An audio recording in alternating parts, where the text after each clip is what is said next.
بسم اللہ الرحمن الرحیم۔ السلام علیکم۔ زما وائس یوٹیوب چینل کے معزز خواتین و حضرات، اللہ تعالیٰ کے بے غایت لطف و کرم سے عورت مرد کے لیے سکون کا باعث ہے۔ یہ سکون اس وقت ناپید ہو جاتا ہے جب مرد عورت سے غیر فطری مباشرت کر کے اس کے تقدس کو پامال کر دیتا ہے، کیونکہ یہ اقدام حکم شریعت کی سخت خلاف ورزی ہے، اخلاق و شرافت کے منافی بھی ہے۔ اس قبیح فعل کو نہ عقل تسلیم کرتی ہے اور نہ ہی نقل اس کی تائید میں ہے۔ البتہ گدھے، کتے اور خنزیر جیسے جانور ایسا ضرور کر سکتے ہیں، یا پھر کفار۔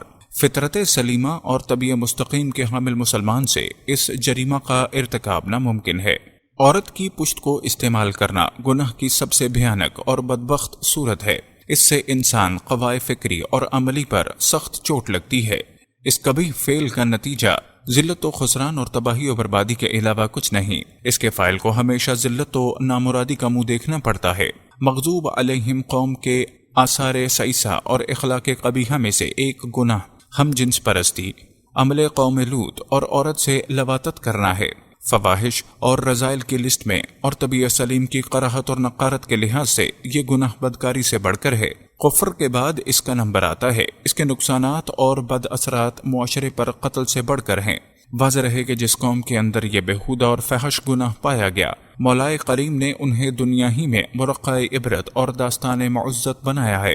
یہ انعکاس فطری پر مبنی نازیبا عمل، بے رہروی اور آوارہ مزاجی کی ایسی لعین عادت ہے جو اب اخلاق باختہ اور لادینی فسق و فجور میں غرق، شہوات و لذات میں منہمک، عصیان اور معاصی کے دلدل میں بری طرح پھنسے ہوئے بلکہ دھنسے ہوئے یورپ کے 5 ملکوں میں قانون کا درجہ حاصل کر چکی ہے، اور انسانیت کے لیے باعث ننگ و عار اس قانون پر کوئی صدائے احتجاج بلند نہیں ہوئی۔ شریعت اسلامیہ چونکہ پاکیزہ، صاف ستھرے، شگفتہ اور بہار آفریں احکامات پر مبنی ہے، لہذا وہ انسان کو بہیمی خواہشوں، نفس پرستیوں، اعمال شیطانیہ اور افعال خبیثہ سے بچاتی ہے۔ وہ ہمارے اندر نیکی کا جذبہ اور برائی سے اجتناب کی قوت پیدا کرتی ہے۔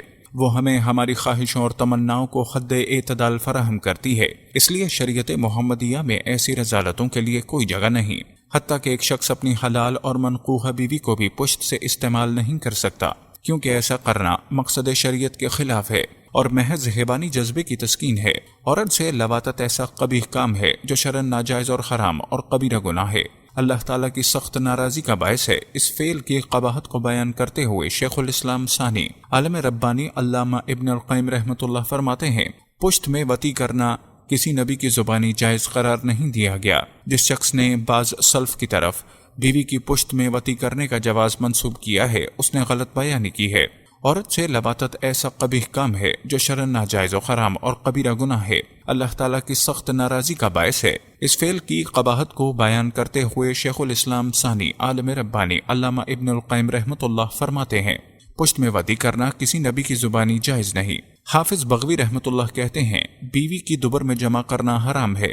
جو شخص اس کی حرمت سے جہالت کی بنا پر ایسا کرے اسے روکا جائے گا، اگر دوبارہ کرے تو اسے تعزیری سزا دی جائے گی۔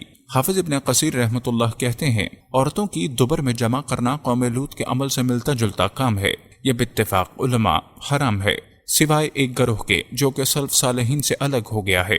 حالانکہ اس فعل سے ممانعت کے بارے میں کئی احادیث مروی ہیں۔ ابن نجیم حنفی کہتے ہیں، اپنی بیوی سے دبر میں جمع کرنے کو حلال سمجھنا جمہور علماء کے نزدیک کفر ہے، اللہ تعالیٰ کا فرمان غرامی ہے۔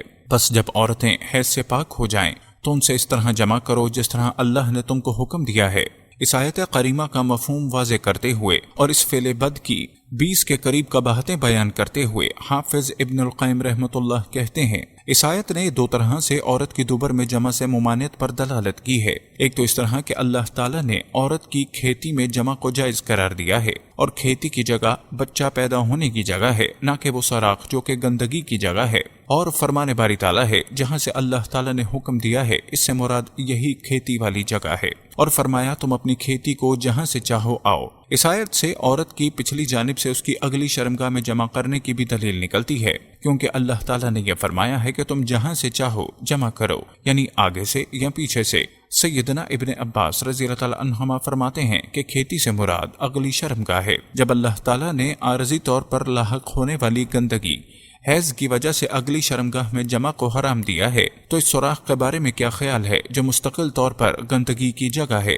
ساتھ ساتھ اس میں جمع کے اور بھی مفاسد ہیں۔ ان میں ایک انقطاع نسل ہے اور دوسرا یہ کہ عورتوں کی پشت میں جمع کرنا بچوں کی پشتوں میں جمع لواتت کا بڑا سبب ہے۔ اسی طرح جمع میں عورتوں کا بھی مرد پر حق ہوتا ہے، جو کہ دبر میں جمع کرنے سے ادا نہیں ہوتا اور عورت کی خواہش پوری نہیں ہوتی اور اس کا مقصود حاصل نہیں ہوتا۔ اسی طرح دبر اس مقصد کے لیے نہیں بنائی گئی بلکہ اس کام کے لیے فرج بنائی گئی ہے۔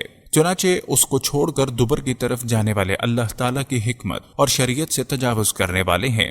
یہ مرد کے لیے بھی نقصان دہ ہے، اسی لیے عقل مند اتباع اور فلاسفہ وغیرہ اس کام سے منع کرتے ہیں، کیونکہ فرج میں بہنے والی پانی کو جذب کرنے اور مرد کو راحت دینے کی صلاحیت ہوتی ہے، جبکہ دبر میں جمع کرنا پانی کو جذب کرنے پر مدد نہیں دیتا اور طبع امر کی مخالفت کی وجہ سے پانی مکمل طور پر خارج نہیں ہوتا۔ ایک اور طرح سے بھی یہ نقصان دہ ہے کہ اس میں طبق کے خلاف حرکات کرنا پڑتی ہیں جو کہ تھکا دینے والی ہوتی ہیں۔ اسی طرح دبر گندگی اور نجاست کی جگہ ہوتی ہے، اس کی طرف آدمی متوجہ ہوتا اور اس کو استعمال کرتا ہے۔ اسی طرح یہ عورت کے لیے بھی سخت نقصان دہ ہے، کیونکہ یہ طبق بہت خلاف اور منافرت والا کام ہے۔ اسی طرح یہ کام غم و دکھ اور فاعل اور مفعول سے نفرت کا باعث بنتا ہے۔ یہ کام چہرے کو سیاہ کرتا اور سینے کو اندھیرا کرتا اور دل کا نور ختم کرتا ہے۔ اس سے چہرے پر سراسمیگی چھا جاتی ہے اور وہ واضح نشانی بن جاتی ہے جسے ادنا سی فراست والا شخص بھی پہچان جاتا ہے۔ اسی طرح یہ کام ضروری طور پر فاعل اور مفعول کے درمیان نفرت، سخت عداوت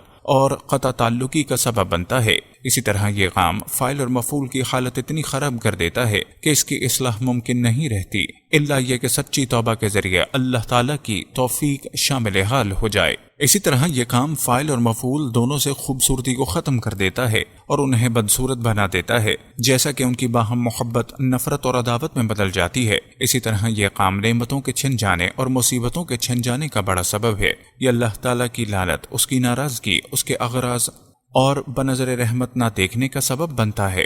اس کے بعد ایسا شخص کس خیر کی امید کرے گا اور کس شر سے محفوظ ہو سکے گا جس شخص پر اللہ تعالیٰ کا غضب اور اس کی لعنت ہو؟ وہ اس سے اعراض کر لے اور اس کو بنظر رحمت نہ دیکھے، اس کی زندگی کیسی ہوگی؟ اسی طرح یہ کام حیا کو مکمل طور پر ختم کر دیتا ہے، اور حیا بھی دلوں کی حیات ہے۔ جب دل اسے گم کر بیٹھے تو غلط کو درست اور درست کو غلط سمجھنے لگتا ہے، اس وقت خرابی اپنے عروج پر پہنچ جاتی ہے۔ اسی طرح یہ کام طبیعتوں کو اس طریقے سے پھیر دیتا ہے۔ ہمیں انسانی ہمدردی کے جذبے سے سرشار ہو کر آگے بڑھنا ہوگا اور اس گناہ کو بھیانک نتائج سے انسانوں کو آگاہ کرنا ہوگا۔ یہ لعین عادت فاعل و مفعول میں سوزاک، جریان، جسم میں سوزش، مفعول کے لیے لخوریا اور بواسیر کا سبب ہے۔ ہماری دعا ہے کہ اللہ تعالی ہمیں اس قبیح فعل سے بچنے کی توفیق عطا فرمائے، آمین۔ السلام علیکم ورحمۃ اللہ وبرکاتہ۔